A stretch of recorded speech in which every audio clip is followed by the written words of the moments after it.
एक हमारे बहुत अच्छे जजमान हैं, बहुत अच्छे हैं, उनके 4 लड़के हैं। 2 विदेश में रहते हैं, 2 इंडिया में रहते हैं, भारत में, और बड़े बड़े शहर में रहते हैं। और हमारे जजमान ब्यावरा के पास में रहते हैं। तो हमने उनसे कहा कि अब तुम बुजुर्ग हो गए हो दोनों, तो बेटों के पास क्यों नहीं चले जाते? तो कहा गुरुजी हम गए थे, हम विदेश के दोनों बेटों के पास गए।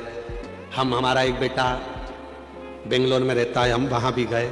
फिर एक हमारा बेटा हैदराबाद में रहता है, हम वहां भी गए। अच्छा, तो फिर अब इस अवस्था में, इतनी बुढ़ापे अवस्था में तो तुमको बेटों के पास रहना चाहिए, तो फिर यहाँ क्यों वापिस ब्यावरा आ गए, फिर वापिस यहाँ रह रहे हो क्यों? गुरुजी हम वहां रह तो रहे थे, पर ऐसा लग रहा था कि वहां से हमारा अपनापन खत्म हो चुका था। गुरुजी, मां बाप के पास जैसे बेटा रहता है, उसको लगता है कि ये मेरे मां बाप हैं और इनके पास जो कुछ भी है उस पर मेरा हक है। ऐसा बेटा रहता है अपने मां बाप के पास में और उसको लगता है कि ये मेरे मां बाप है और उनके पास जो है उस पर मेरा हक है। पर आज हम आपसे कहते हैं गुरुजी, जब मां बाप अपने बेटे के पास रहते हैं तो ऐसा लगता है कि हम किसी पड़ोसी के घर में कुछ दिन रहने के लिए आए हैं, किसी पड़ोसी के घर में। हमें अपना हक नहीं लगता, डर लगता। सामान तेज गिर गया, बेटा जाग कर आएगा, कुछ कह देगा। पानी ज्यादा गिर जाएगा तो बहू कुछ कह देगी, कुछ कहूंगी तो पोता पोती कुछ कह देंगे। डर सा रहता है। इसलिए गुरुजी हम उनके पास नहीं, अपने गांव में ब्यावरा के पास में रहते हैं। 2 रोटी बनाकर खा लेते हैं। कम से कम भय की जिंदगी तो नहीं जीते, अपनी गुड जिंदगी को जीने का प्रयास है। क्यों हो रहा है? किस लिए हो रहा है? क्या कारण है जो आज माता पिता को अपने बच्चों के पास रहने में भय उत्पन्न होने लगा है? भय लगता है क्यों? क्योंकि हमने उसको आदर करना बंद करवा दिया। आप सिखाओ, 4 जगह पर झुकने पर कभी भी आप हार नहीं मान सकते। माता पिता के आगे झुकिए, घर के बुजुर्गों के आगे झुकिए। दूसरे नंबर पर, तीसरे नंबर, पहले घर के माँ बाप के आगे झुकिए, घर के बुजुर्गों के आगे झुकिए। अपने अगर विवाह हुआ है, पति है, उसको भी प्रणाम करिए। और परमात्मा जिसको तुम भजते हो, जिसको तुम स्मरण करते हो, जपते हो, उसको प्रणाम करने में पीछे मत हटो। और एक बात और अपने अंदर उतार कर रखिए, किसी से गुरु मंत्र लो मत लो। आज के जमाने में 50 बार सोचना पड़ता है कि गुरु किसको बनाया जाए। इसको बनाए गुरु, उसको बनाए गुरु, उसको बनाए गुरु। आज के जमाने में किसी पर भरोसा भी नहीं टिक पाता। ना जाने कौन ऐसा मिलेगा जो हमारी जिंदगी नाश कर कर चले जाएगा। तो गुरु भी सोचना पड़ता है, अच्छा कब मिलेगा, कैसा मिलेगा। क्योंकि आज के जमाने में गुरु फिरे बाजार में, हमसे दीक्षा ले, हमसे गुरु मंत्र लो, हमसे दीक्षा लो। गुरु फिरे बाजार में, हमसे दीक्षा ले, तुम नरक पड़ो चाहे स्वर्ग जाओ, पर लिफाफा हम ही को दो। आज के गुरु तो ऐसे हो गए जो केवल धन की चाह करते हैं। पर याद रखना, अगर कोई गुरु नहीं मिल रहा, किसी को आप गुरु नहीं बना पा रहे हो, तो एक काम करना, अपने शंकर को 1 लोटा जल चढ़ाकर श्री शिवाय नमस्तुभ्यम बोलकर मंत्र का जप करना प्रारंभ कर दो। शिव को गुरु बना लो, वो शंकर तुम्हें पार लगा दे, वो शिव तुम्हें पार लगा। शिव को गुरु बनाओ, प्रणाम करो, माता पिता को प्रणाम करो, घर के बुजुर्गों को प्रणाम करो, पति को प्रणाम करो, परमात्मा को प्रणाम करना चाहिए। भगवान ने सबके अंदर एक एक बड़ा सुंदर एक प्रकाश देकर भेजा, उसको प्रकाशित करना है। तब देवताओं ने कहा कि ढूंढो, किसी स्त्री में अगर क्रोध आ जाए और वो स्त्री वो हो जिसने अपने पति से ऊंची आवाज में बात ना करी हो, तो कहा ब्रह्मा जी से, ब्रह्मा जी आप ब्रह्माणी को भेज दो महिषासुर को मारने। ब्रह्मा जी कहने लगे, मेरी ब्रह्माणी ने तो मुझे श्राप दिया है कि पृथ्वी पर कहीं तुम्हारे मंदिर नहीं होंगे। भारत की भूमि पर ब्रह्मा कहते हैं मेरा केवल एक ही मंदिर है, वो पुष्कर में है, क्योंकि मेरी पत्नी ने मुझे श्राप दिया था, इसलिए मेरी पत्नी महिषासुर को नहीं मार सकती, मेरी पत्नी महिषासुर को नहीं मार सकती। तो इंद्र से कहा, इंद्र तू अपनी इंद्राणी को भेज दे। इंद्राणी ने कहा, जब कल्प वृक्ष जा रहा था, मेरी पत्नी क्रोध में आ गई थी और उसने मुझे अपशब्द कह दिया था, मेरी पत्नी इंद्राणी भी महिषासुर को नहीं मार सकती। फिर कहा भगवान विष्णु से, आप लक्ष्मी जी को भेजिए और लक्ष्मी जी से कहो कि महिषासुर को मार दे। लक्ष्मी जी की बात आई तो भगवान विष्णु ने कहा, लक्ष्मी महिषासुर को नहीं मार सकती, क्योंकि एक बार मैं लक्ष्मी जी तैयार हो रही थी, श्रृंगार कर रही थी और मैं लक्ष्मी पर हंस दिया था, तो लक्ष्मी ने मुझे श्राप दे दिया था, हे नारायण तुम मुझे देखकर घोड़े जैसे हंसे हो, मैं तुम्हें श्राप देती हूं कि तुम्हारा सिर कटेगा और तुम्हारा को घोड़े का मुंह लगेगा, तुम्हारा हयग्रीव अवतार होगा। तो मेरा घोड़े का मुख लगा और मैंने हयग्रीव अवतार धारण करा, तो लक्ष्मी भी महिषासुर को नहीं मार सकती। तब देवताओं ने कहा केवल एक पार्वती ऐसी है जो अपने पति से कभी चिढ़कर नहीं बोलती, कभी क्रोध में नहीं बोलती, इसलिए केवल पार्वती महिषासुर को मार सकती है। केवल पार्वती, कोई देवी में सामर्थ्यता नहीं है पार्वती के अलावा जो महिषासुर को मार दे।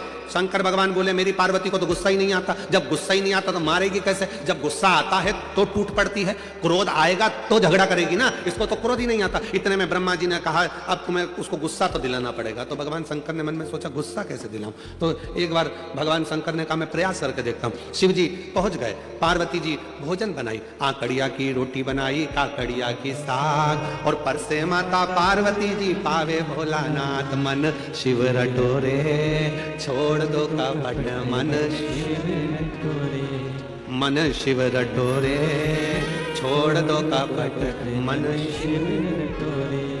आकड़िया की रोटी बनाई, काकड़िया की साग, बोलो बोलो, आकड़िया की रोटी बनाई, काकड़िया की साग, और परसे माता पार्वती जी, परसे माता पार्वती जी, और पावे भोलानाथ मन शिव रटोरे, छोड़ दो कपट मन शिव रटोरे। पार्वती जी ने भोजन परोसा, शिव जी भोजन कर रहे थे। शंकर भगवान गुस्सा दिलाने के लिए तैयार हो गए।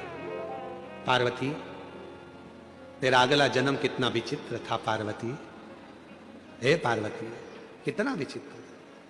पार्वती को कुछ सूझ ही नहीं पड़ी, वो तो अपनी रोटी बनाने में लगी थी।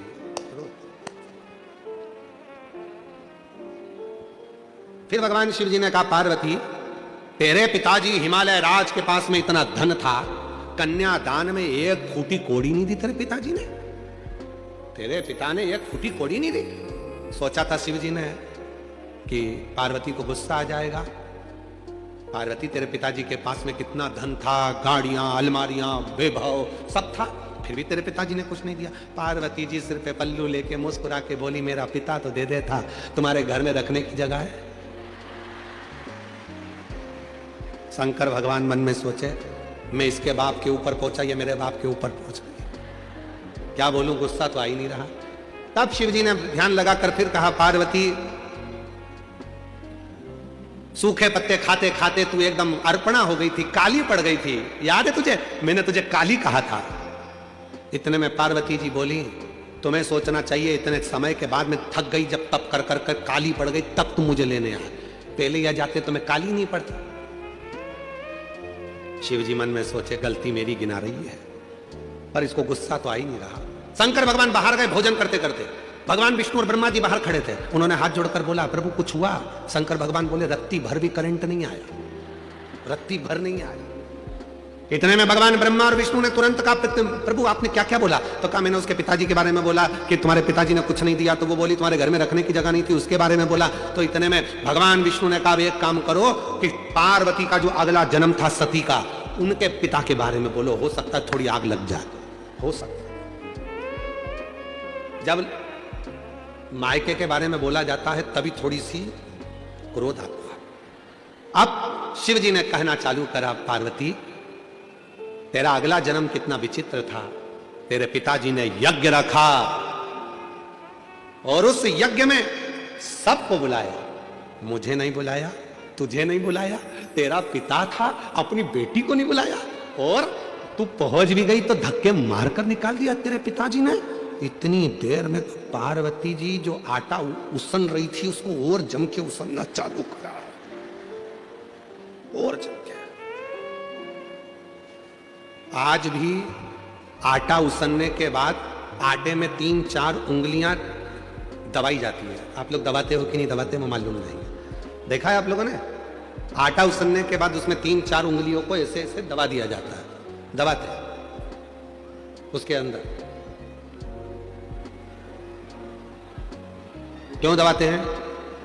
कि मेरे पिता के घर में भले कुछ भी हुआ हो, पर अब मैं आपके घर में रहती हूं, मैं आपके अनुकूल चलती हूं, मेरे पिता को ना बखानिए, मेरे बाप को अपशब्द ना कहिए, अब तो मैं आपके घर की हो गई हूं, ये आटे पर उंगली बनाने का मतलब है कि अब मैंने सील ठप्पे सब तुम्हारे घर के लगवा लिए हैं, अब सारी प्रॉपर्टी तुम्हारी, जमीन जायदाद मकान सब मेरा और तुम्हारा है। तो अब पिता का क्यों बखानना, पिता का क्यों कहना?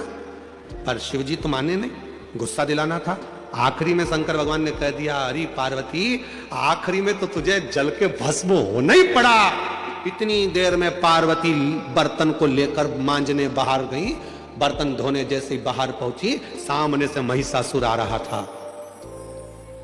और जब गुस्से में लाल और फिर कोई कुछ कह दे, अब शिव जी कुछ नहीं बोले, चुपचाप से बाहर निकले।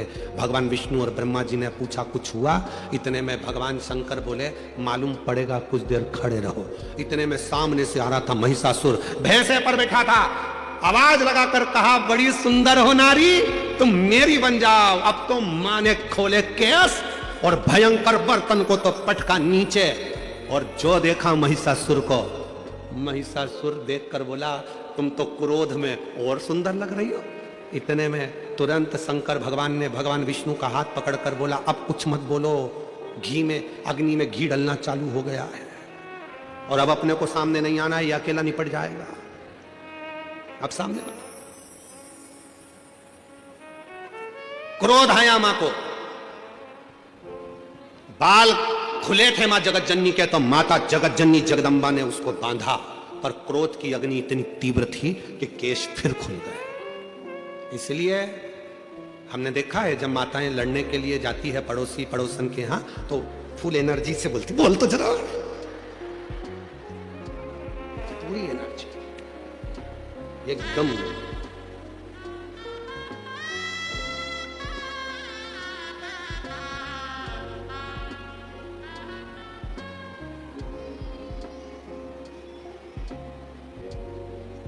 वो कई माताएं जूड़ा बांध के उसमें ऐसा फूल लगा लेती है, ऐसे ऐसे थोड़ा थोड़ा थोड़ा थोड़ा चारों तरफ फूल लगा,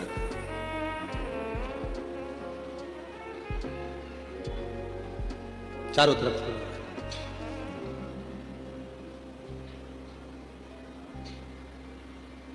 हमारा निवेदन है, वो फूल देखकर फ्लावर मत समझ लेना। जूड़ा बंधा है मतलब फायर है, जूड़ा बंधा है मतलब प्रबल है। पार्वती मैया ने अपना जूड़ा बांधा, जो जाने लगी केश फिर खुल गए। इतने में महिषासुर बोला, मैं तुझे अपनी बनाऊंगा।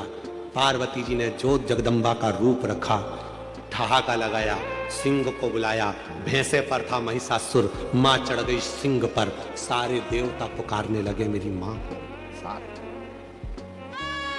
सारे। और जब महाराज, जब देवताओं ने पुकारा, आवाज लगाई, निवेदन किया, देवी दुर्गे उमा विश्व जननी रमा मातु तारा, एक जगदम्बा तेरा सहारा। देवी दुर्गे उमा विश्व जननी रमा मातु तारा, एक जगदम्बा तेरा सहारा। हे हजारों मां अपराध मेरा, हुआ धम पातक तो तेरा। हे हजारों मां अपराध मेरा, हुआ धम पात की पुत्र तेरा। पुत्र होवे अदा तुम्हीं मां को सदा पुत्र प्यारा। एक जगदम्बा तेरा सहारा, देवी दुर्गे उमा विश्व जननी रमा मातु तारा। एक जगदम्बा तेरा सहारा, एक जगदम्बा तेरा सहारा। सारे देवता पुकारने लगे, मां कृपा करिए, करुणा करिए, मां दया करिए, ये सारा उपद्रव इस महिषासुर ने मचा रखा है, आप हमारी लाज रखिए। लाज। और तेरे भक्त जनों पर माता भीड़ पड़ी है भारी, और दानव दल पर टूट पड़ो माँ, माँ ऐसी कृपा कर। हजारों लाखों शेरों पर सवार होकर गर्जना करती हुई इस महिषासुर पर टूट पड़। हे सप्तशृंगी कृपा कर, हे मां मुंबा देवी कृपा कर, हे मां चंडी कृपा कर, हे मां कमला कृपा कर, करुणा कर।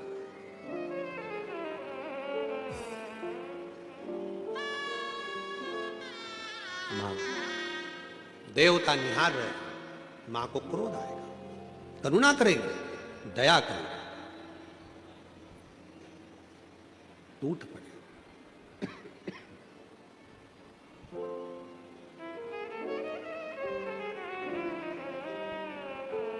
और मां करुणा करने वाली मां, दया करने वाली मां आद्य शक्ति से प्रार्थना करे, निवेदन।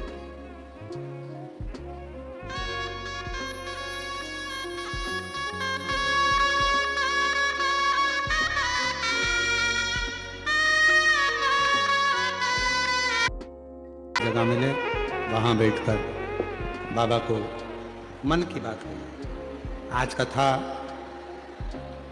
तृतीय दिवस में पहुंच रही है, कल कथा का चतुर्थ दिवस रहेगा। चौथे दिन की कथा मतलब 5 दिन की कथा में चौथे दिन की कथा को क्या कहते हैं? शिवरात्रि। और परसों के दिन कल का कथा का समय तो यही रहेगा 2 बजे से 5 बजे तक। परसों 28 तारीख को कथा विराम होगी, उसका कथा का समय सुबह 8 बजे से 11 बजे तक रहेगा और कथा 11 बजे विराम होगी। ये कथा 2025 की विराम की कथा रहेगी और 2026 में फिर वही 4 से 10 जनवरी बड़े आनंद के साथ diamond industrial park 4 national highway number 8 Palsana जिला सूरत में 4 से 10 जनवरी तक दोपहर में 2 बजे से 5 बजे तक शिव महापुराण की कथा रहेगी। भाव से आप और हम उस कथा का लाभ लेंगे। फिर जनवरी में ही 16 से 22 जनवरी बड़ौदा गुजरात में शिव महापुराण की कथा रहेगी 22 तारीख तक। उसके बाद में उत्तर प्रदेश वालों के लिए बधाई है बहुत बहुत। उत्तर प्रदेश में प्रयागराज में माघ मेले में 27 से 31 जनवरी तक 5 दिवसीय शिव महापुराण की कथा 1 बजे से 4 बजे तक सतुआ बाबा सेवाश्री खाक चौक महावीर मार्ग पाटुन पुल नंबर 1 माघ मेले में 5 दिवसीय शिव महापुराण की कथा। उत्तर प्रदेश वासियों को बहुत बहुत बधाई हो जो माघ मेले में आप 5 दिन शिव पुराण की कथा को श्रवण करेंगे। 27 जनवरी से 31 जनवरी तक दोपहर में 1 बजे से 4 बजे तक। बड़े भाव के साथ जो भी शिव भक्त सतुआ बाबा शिविर में कथा श्रवण करने के लिए आ रहे हैं उनको बहुत बहुत साधुवाद है। और भाव से ये पवित्र कथा सतुआ बाबा शिविर में चलेगी, जिसका लाभ आप और हम सब लेंगे और अपने जीवन को धन्य बनाएंगे। भाव से बाबा को अपने मन का भाव करिएगा, हृदय से प्रार्थना करिए। 2 दिन की कथा हो रही है, कल और परसों दिल से बाबा को अपने भाव व्यक्त करिए।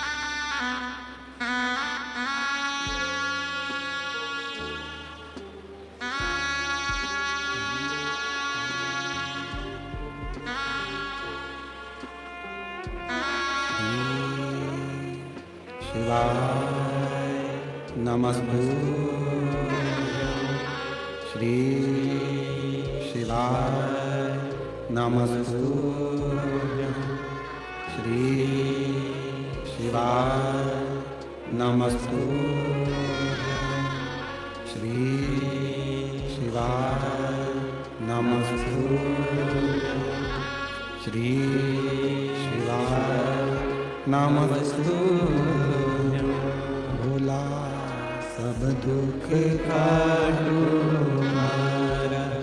ओ भोला सब दुख काटो हमारा।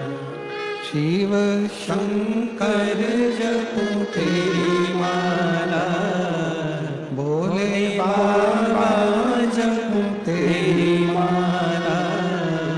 भोला सब दुख काटो हमारा। ओ भोला सब दुख काटो हमारा। देश है मंगलकारी, वेश है मंगलकारी। शमशान वासी हमारा, शमशान वासी हमारा। ओ भोला सब दुख काटो हमारा। ओ भोला सब दुख काटो हमारा।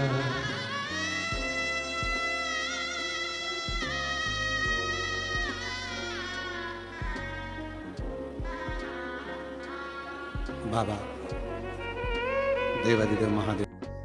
तो मित्रों, ऐसी ही वीडियो और देखने के लिए हमारे चैनल को सब्सक्राइब कीजिए। तो अपने मिलते हैं नेक्स्ट वीडियो में, तब तक के लिए राधे राधे, जय श्री कृष्णा।